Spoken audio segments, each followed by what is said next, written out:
buenos días a todos y muchas gracias al Instituto Juan de Mariana y muchas felicidades por organizar nuevamente Liberación.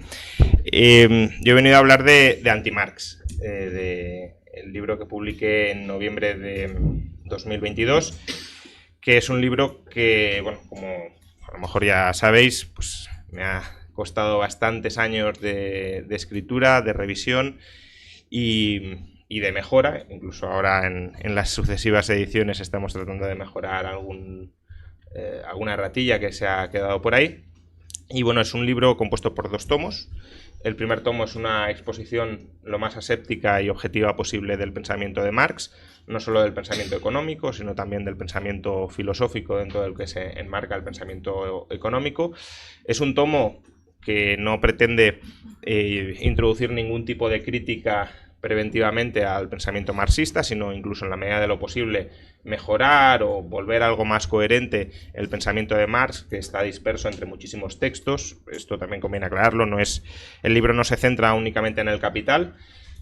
Sí que pretendía que fuera así en un principio, sí que pretendía que el libro Anti-Marx, bueno, aún no tenía título, claro, pero que fuera una crítica específica a la teoría económica del capital, pero conforme fui escribiendo la crítica económica me di cuenta de que no era posible exponer y criticar, por tanto, el pensamiento económico de Marx quedándote únicamente en el Capital, sino que era necesario explorar todo el resto de pensamiento que se encuentra disperso en 50 tomos entre lo escrito por Marx y lo escrito por Engels a lo largo, pues, de varias décadas de vida, 40 años de trabajo conjunto entre ambos autores. Entonces, el primer tomo, ya digo, es una exposición lo más objetiva posible del pensamiento de Marx, un intento de mejora. El mejor cumplido que me puedo llevar, y que ya me he llevado en alguna ocasión, es que los liberales que lo leen se acercan al marxismo después de leer ese primer tomo. No todos, por ejemplo, Paco no fue así,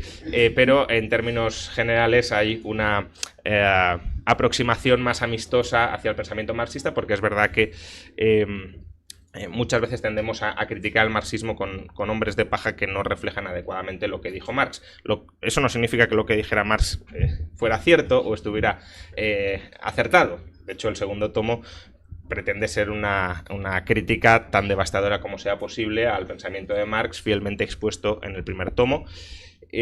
Además, es una crítica que está organizada a través de muchas premisas, todas las cuales, es decir, intento en el segundo tomo sistematizar las ideas clave de Marx o las aportaciones clave de Marx en perspectiva de lógica silogística, que eso, bueno, para algunos marxistas es casi un anatema, porque la dialéctica al final trata de superar esa lógica silogística. Pero bueno, dejando de lado esta cuestión metodológica, la ventaja de exponerlo de manera silogística es que te permite mostrar qué premisas pues son necesarias para que el pensamiento de Marx, o las conclusiones a las que llega Marx, mejor dicho, sean correctas. Y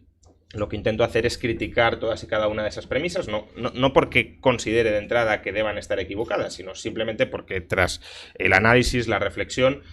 sobre las mismas, pues todas ellas están equivocadas, y la ventaja es, pues, que respecto a cada una de las ideas clave de Marx, pues la teoría del valor-trabajo, la teoría de la explotación, la teoría del capital, la teoría de las clases sociales, la teoría de la tasa decreciente de ganancia, o la teoría del advenimiento inevitable del socialismo, o la teoría de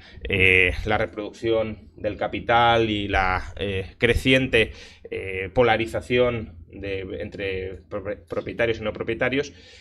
pues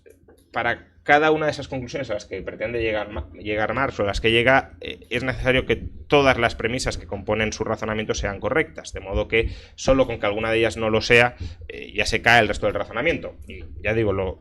de alguna manera lo sólido del libro es que se critica con mucha exhaustividad todas y cada una de esas premisas, desde muchos puntos de vista. Además, no solamente es, bueno, es que aquí hay un fallito, que si esto cae todo. No necesariamente. Es decir, incluso a lo mejor aceptando la teoría del valor-trabajo se cae la teoría de la explotación, y aceptando incluso la teoría de la explotación tal como la describe, no necesariamente el capitalismo conduce a una polarización creciente de clases sociales. Entonces, de alguna manera,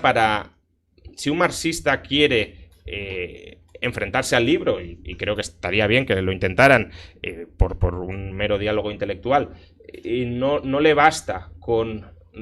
cargarse alguna de las premisas o de las críticas a las premisas que efectúo en el libro, sino que debería realmente criticarlas absolutamente todas y mostrar que todas ellas son incorrectas. Por lo tanto, bueno,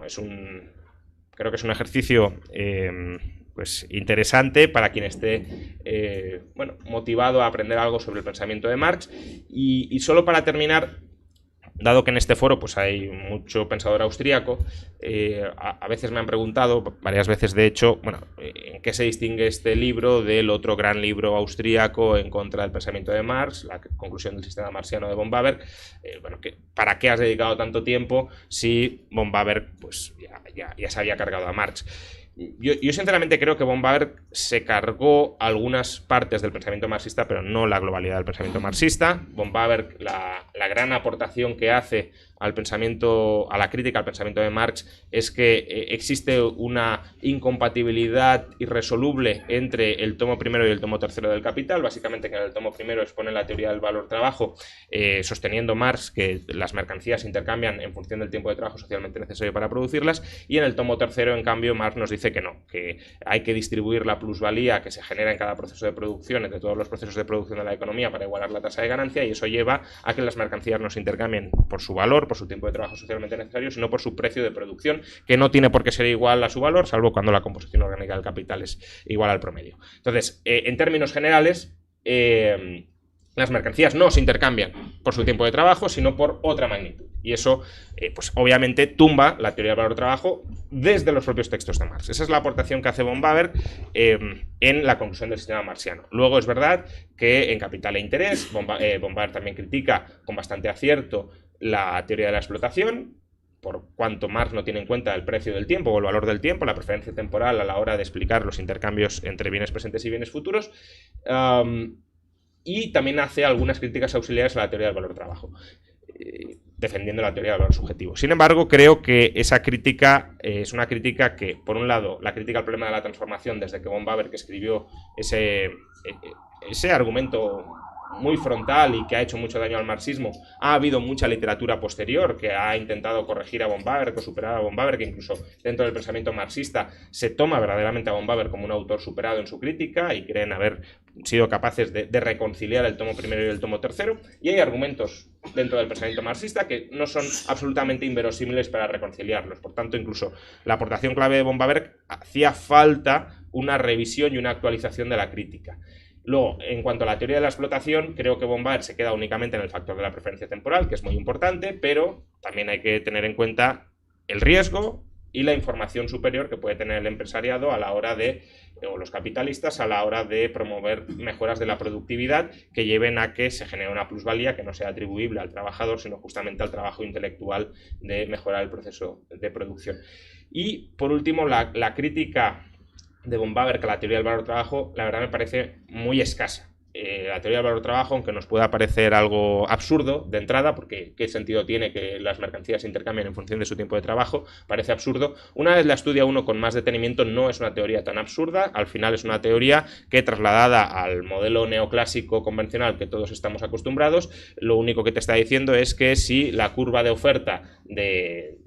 un bien es perfectamente elástica, y a largo plazo lo son, a largo plazo todos los factores productivos son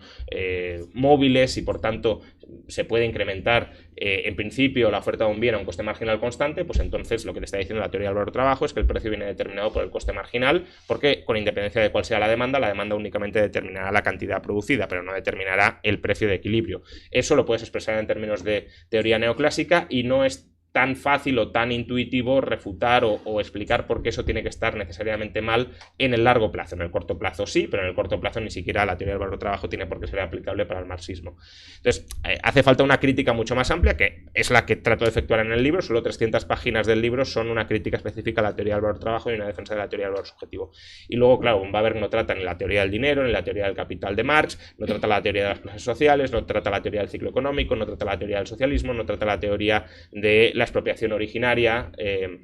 como origen del capitalismo, no trata la teoría de la polarización creciente de las clases sociales. Es decir, que el libro va mucho más allá de aquello que pretendió criticar von Baber, que era un tema muy específico dentro del marxismo, pero no el conjunto del pensamiento marxista. Muchas gracias.